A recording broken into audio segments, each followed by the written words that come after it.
We are finally going racing again. It's been a while. It's actually been since the big showdown since I've been racing. And tomorrow is the Southern Plains Mopar Fest in Oklahoma City over at Thunder Valley Raceway, and that's where I'm headed. So it's the night before. Just got done cleaning her up. So good when she's clean. So anyway, this time I'm not trailering her. It's 150 miles to the track, and I am driving. And since it's a 2.5 hour drive, I'm leaving at 5 in the morning. Couldn't afford a trailer this time long, so I'm just driving the car. As you can see, I got all my wheels, so I'm actually going to load all this up into the car and then change it all at the track. So we got our jack, torque wrench, tool set, air compressor, the mag shank lugs for the front skinnies. Those just use a stock lug, so I'm good. My helmet, pretty much everything I need. And go ahead and get all this loaded up and get some rest. See you in the morning. All right, 5:30 a.m. startup.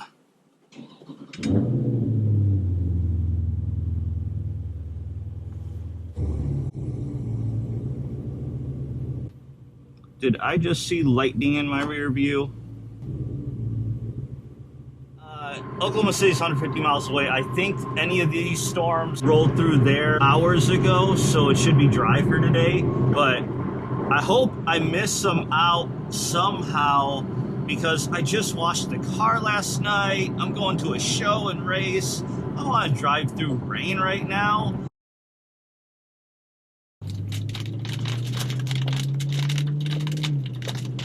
Man, these are some big raindrops too. Holy shnikes.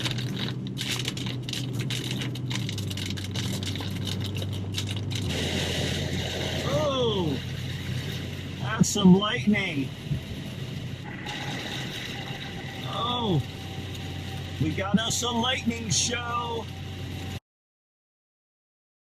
The rain just doesn't want to let us go, and I can see the end in sight. Nope, are we at the end of it? See no rain. Not at the end of the lightning. We're here. On this fine Saturday morning with the first Southern Plains Mopar Fest. Appreciate you guys waking up early. All right, we're here at the track. Skinny's in the trunk. Got the jack out. Wheels. Let's go ahead and get them changed up.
Wheels swapped out. This is the sucky part, not having a trailer. You gotta do this at the track. You gotta leave all that stuff there. All right, so we're all teched in.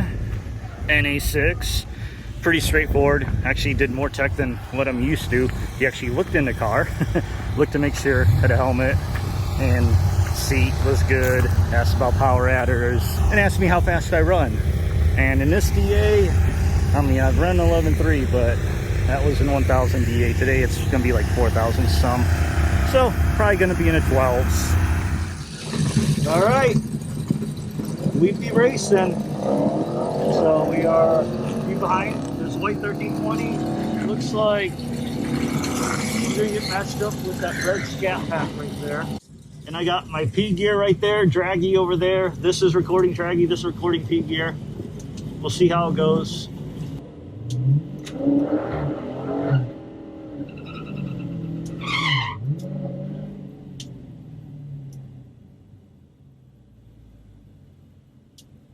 Okay, let's just go off idle on this run. Oh, dang it. I didn't mean to do that.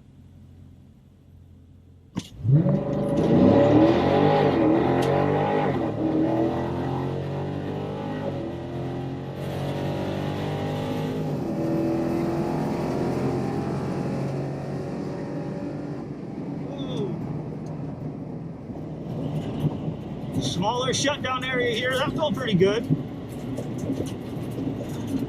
Looks like I might have actually hit an 11. The key gear looks like it shows a 12.0. I can't see the draggy. Looks like it might say 11 something. I can't tell.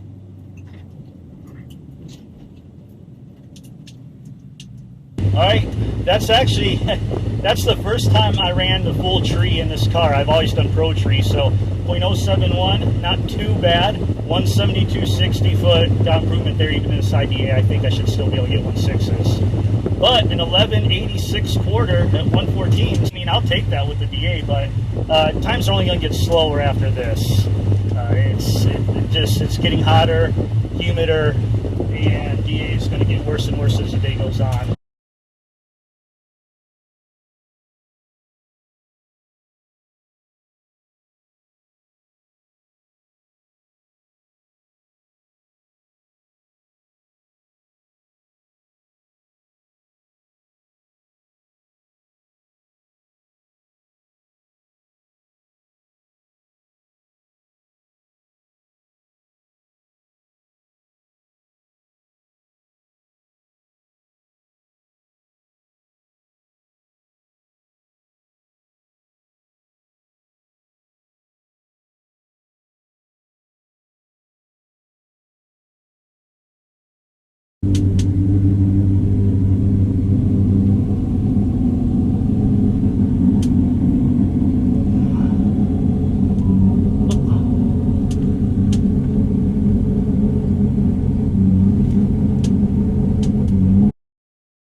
By the way, I'm just going to say, going up there was nobody in line, so I went straight up, and I wasn't ready because there's not that many cars racing today.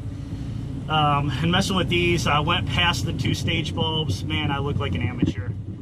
All right, so our mile per hour, little slower, 114, but it's a 12.003. It's pretty much heat soaked. It hasn't been that much time since my first run. So it is what it is, but we knew we were going to get slower as the day goes on, especially if we're running heat soak like this. If you're a girl, so much sweeter. Mm.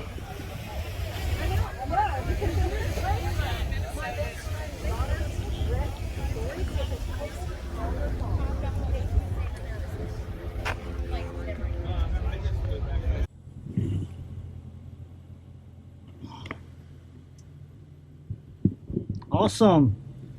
I'm running a Demon. Sweet.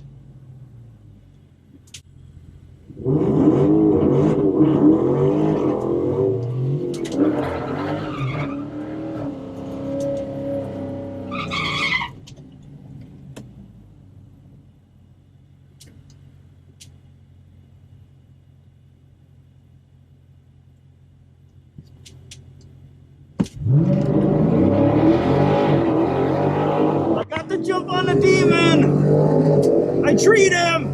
Ha! That's the only victory I got. Alright, so what we do? We ran a... Wait. Oh, Demon ran a 12. I actually beat the Demon. I mean, he looked like he let off at the 8th mile mark.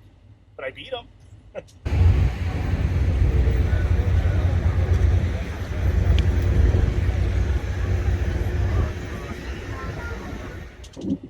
So, okay, I don't know if you can see that side hit the scale. So it says 4,020. That's me sitting in here. That's full race weight, gas, me, everything, how it is. All right, first round eliminations, and I have a bye.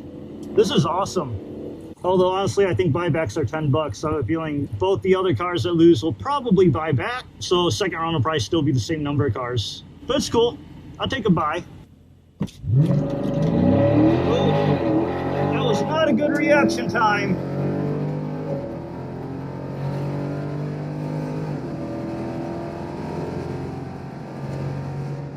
I dialed 1194. I'm pretty sure I broke out, but I had the buy, so it's all good. Yeah, good thing I got the buy, because holy crap, I ran way better than I thought. 1185, 114.30, 171, 60 foot. Now, if we didn't have the buy, what would have happened? I honestly don't know, because in bracket racing, if I was way ahead of the other guy, I would have let off. Now, would I have let off almost a tenth of a second? I don't know. But we'll get a better dial in next time around. We're in round 2. I dialed an 1187. See how we do. Not as much of a cool down this time, but I didn't exactly get crazy hot either, so we'll see.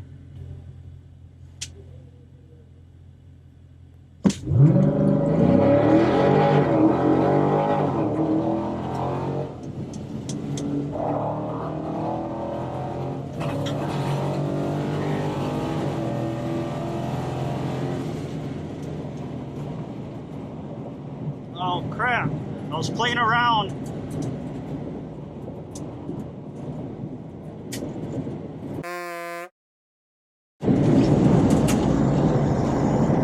Well, all I can hope for is that they broke out, because damn it. Tell me they broke out. Thank you, sir. Thank you. Oh man, I feel sick. I treed them big time, but man, I caught up to them so fast. Oh, I'm effing sick. Okay, so we are done for the day for drag racing. Feel like I'm on the verge of heat exhaustion. I got all my wheels and tires swapped out, got it all loaded up. We didn't win any money, we lost in the second round. It's all my fault. And honestly, I'm a bit sick to my stomach over losing, because the field was really small. I mean, if I just won that one round, I would have won some money. And it's not often you get into drag races with $1,000 for the winner, $500 for runner-up, with such a small field. I think we had 8 cars. The first round, for some reason, it was just 5, so I got a buy. Second round, there was like 8 or 7, something like that. So some people must have missed the first round. So third one, I was thinking, all right, based on what I did before, I was like, I'm gonna dial 1187. And you can see I did a good, not a great reaction time. All my test and tune reaction times were really good in the 0-somethings. So this one was a little bad, but I still had over half a second. And then I jumped out so far ahead between the reaction time, because he dialed 1260, so he actually took off before I did. But by the 8th mile, look at this. I was still ahead of him at the 8th mile, but an 803 does not jive, especially with the 80 mile an hour. So I had let off by the 8th mile. I was so far ahead of him that I'm like, all right, I don't want to risk breaking out. I let him catch up, and then I got back into it. I couldn't quite catch back up or make up time that I lost, and I lost by a tenth of a second. So I ended up with a 1273 to his 1282, which sucked because he dialed a 1260. So he was 0.22 slower than his dial, beating someone by half a second reaction time. And although, 0.2 is close, for bracket racing, you need to be tighter than that. So between those two things, this is a gimme race. There's no excuse to lose this race. And that is the other reason I'm sick over this loss. Lesson learned, don't do that, don't play around. Next time you got the lead, stay in it till you get to the end. But letting off before the 8th was a stupid ass move. And I'm never going to do that again, ever. Now, just to make excuses for myself, this is really only my second competitive race in 20 years. So I am quite rusty. All right, that's enough of me rambling. I'm starting to feel better. I'm cooling down. The hood is open. I hate leaving my car idling like this. I hate it. But the hood is up. So let's go ahead and close this hood. I need to go home. 150 mile drive home. The drive of shame, because I am a loser. Anyway, thanks for watching. Like, comment, subscribe. See you in the next one.